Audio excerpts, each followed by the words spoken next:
In this video now, I'm going to explain a little more about the operating section of the statement of cash flow. And again, if you remember, we basically have three sections of the statement of cash flows. We have operating, investing, and financing.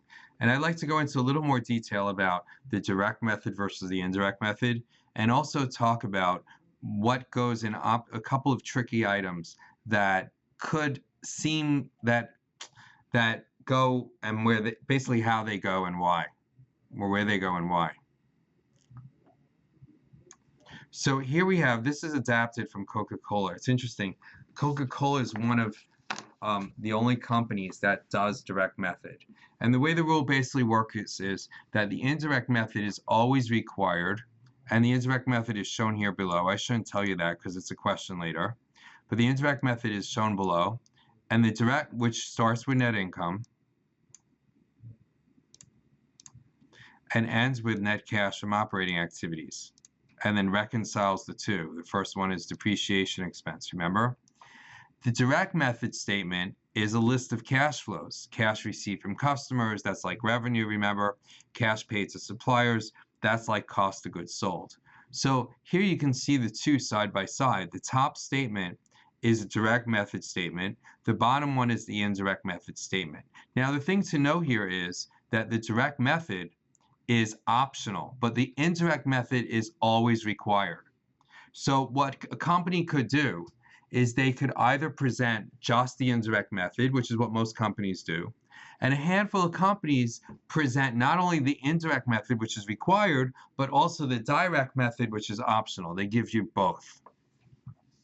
Coca-Cola happens to be one of the companies that give you both. And so here you can see the two of them side by side, and obviously it would be important to notice here that net cash from operating activities is the same. Whichever method you use, you should still get the same amount of cash from operating activities. And here again, you can see how that works. And let's just look at this one more time in the logic of it. We'll start off with cash flows. Cash received from customers is like sales revenue. Cash paid to suppliers is like cost of goods sold. This is how much the company actually paid to its suppliers. Cash paid for operating expenses is like selling general administrative expenses, except it's the cash paid for them. And other expenses is whatever it is. Now, the indirect method is going to start off with net income, and what it's going to explain is why net income was only $3.7 billion, but cash from operating activities was $4.4 billion. And the big culprit here was depreciation expense of $863. So since depreciation expense is not an expense the company has to pay for, it's used to calculate income, it's subtracted and arriving at income, but it's not actually paid for. Since depreciation expense is not actually paid for, then you can add it back to net income to determine the cash flows. We also have here an increase in accounts receivable. If you have an increase in accounts receivable, that means that you're selling things that you're not collecting. And therefore, it's going to be, excuse me, it's going to be subtracted. Now, did you, just out of habit, just say, God bless you? If you did, that's a beautiful thing. And as you're watching the videos, students are saying, you know, they're giving me blessings as they watch this video. And that's really a beautiful thing when you think about it.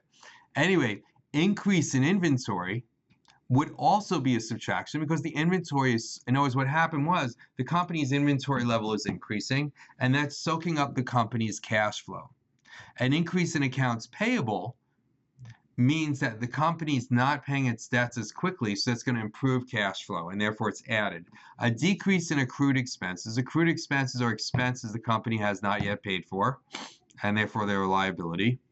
An increase in accrued expenses would be added. A decrease, like we have here, is going to be subtracted because the company is paying off these debts, and therefore it's going to hurt cash flow. So this tells us a story about why the company's cash flows change. One more thing I'd like to do is go over some tricky cash flows. There are certain items that sort of defy logic and where they go. Interest received, dividends received, and interest paid are all considered to be operating cash flows. Sorry about that. And the reason why is because they're included in income. Dividends paid is going to be a financing cash flow. The reason why is because dividends paid is not an expense. It's a subtraction from retained earnings, but not an expense. Therefore, it's going to be subtracted in financing cash flows.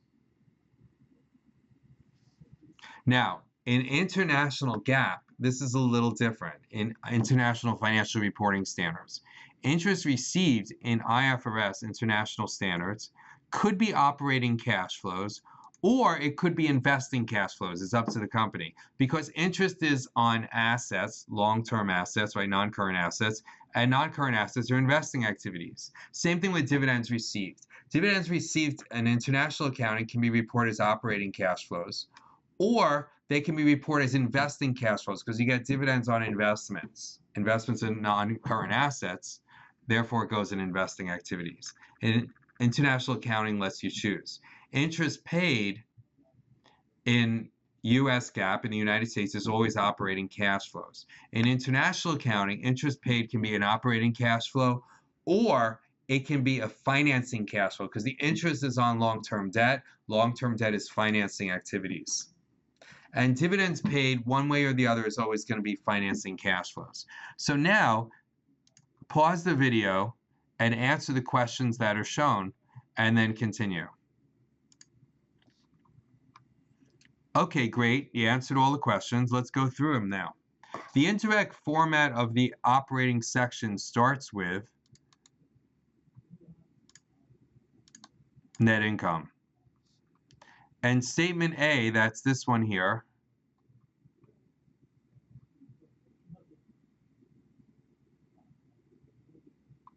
and by the way, this bottom one is the indirect format.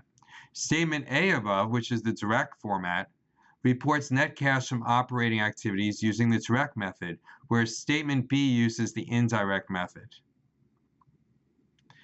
And A is direct method, B is indirect method.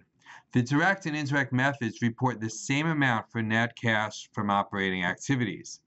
However, which method conveys amounts already reported on the income statement and changes in balance sheet accounts? That would be the indirect method.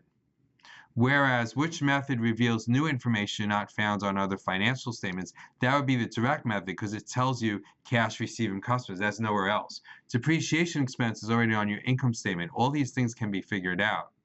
But these are new, this information here shown on the direct method statement, cash received from customers, cash paid to suppliers, and so on, are not provided anywhere else. So no additional information would be shared with competitors. Most companies like to use the indirect method, and they do not do the direct method, which is optional, because they don't want anybody to know. Now look at statement B, that is the indirect method. Net cash from operating activities is greater than net income. It's $44.59 as opposed to $37.51. The difference is primarily due to the adjustment for, the biggest item there is depreciation expense. Because most companies report depreciation expense, most companies also report net cash from operating activities as greater than net income. Is it possible to report a net loss on the income statement and still report a net cash inflow from operating activities? Absolutely. The reason why, because non-cash expenses may be driving the company's loss. In other words, a company's loss might just come from non-cash expenses. If so, then it's reasonable to expect that those non-cash expenses, that the company actually has positive cash flow. So I'll give you an example. Let's say a company sells an asset at a loss. It would be a huge loss, and that would lower income. But it wouldn't hurt cash flow. In fact, your cash flow might be better because you sold the asset and you got paid for it. So your cash flow might actually be it would be an investing cash flow, by the way, but your cash flow it wouldn't affect your cash flow at all, because the loss is subtracted from income, but it doesn't affect cash flow. Let's talk a little more about the direct method. Net income reported on the income statement is primarily based on the accrual accounting, whereas net cash from operating activities reported on the statement cash flows is primarily based on cash accounting. And net income includes sales revenue earned, whereas net cash from operating activity includes cash received from customers. Net income includes cost of goods sold, whereas cash from operating activities includes cash paid to suppliers. Decision makers compare net income to net cash from operating activities. To make these two amounts more comparable, it is preferable to report the same accounts on both the income statement and the operating activities section of the statement of cash flows. Which of the following accounts are used to compute net income? Well, interest revenue it's a revenue. Interest expenses, so is dividend revenue, but dividends paid is not. Interest revenue is reported on the income statement. Therefore, in the statement of cash flows, interest received is an operating activity. Interest expense is reported on the income statement. It's subtracted. Therefore, in the statement of cash flows, interest payments are reported as an operating activity. Dividend revenue is also reported on the income statement.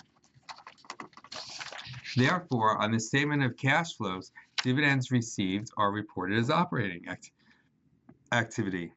But dividends paid are not reported on the income statement. It's not an expense. It's subtracted from retained earnings. Therefore, in the statement of cash flows, dividends paid are reported as a financing activity because it's related to stockholders' equity. International Financial Reporting Standards, IFRS, allows more flexibility in reporting interest revenue, interest expense, dividend revenue, and dividends paid. Interest received may be reported the same as U.S. GAAP as an operating activity under U.S. GAAP, or because interest is earned by long-term assets as an investing activity. Interest paid may be reported the same as U.S. GAAP as operating, or because interest is typically owed as a result of long-term debt liabilities, and therefore it would be a financing activity. Dividends received is going to be reported as an operating activity, or under IFRS, because dividends are typically earned by long-term assets as an investing activity. Dividends paid may be reported the same as U.S. GAAP as a financing activity, or as, and actually IFRS allows it as an operating activity.